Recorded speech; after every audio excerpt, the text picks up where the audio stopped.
Yeah.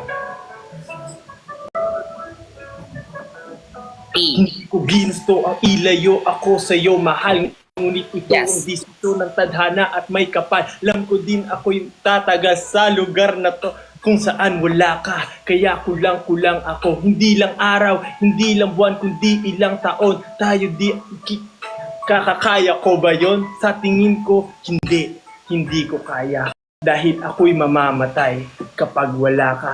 Wala ka na to sa aking tabi, kaya di na mapigil ang luha. Gusto kitang makapiling mayakap, mahalikan, yun lang di ko ba makuha. Dahil ilang kilometro at milya ang ating distansya at ating pagitan, kung hulila ko sa iyo ay ang itong resulta aking biglang paglisan.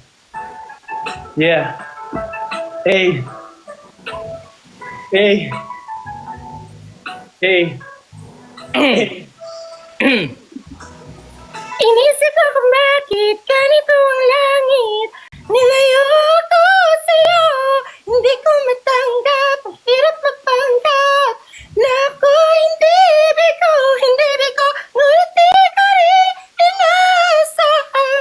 Mangyayari to, away, alaala na lang. Paano na ako? Sa aking pag-alis habang palapit ng palapit, lalo akong nagtitiis at tinatago ang tungkot sa aking damdamin. Di mo lang alam, di ko na kaya, kulang maamin. Nagmahalan tayong dalawang, ngunit bakit ito'y naging plano ng kapalarang naging malupit? Ako'y inilayo ng eroplano habang ako'y nasa impapawid. Ako'y nakatinig sa alapaap at iniisip na sa alaala na lang ba muling mayayakap?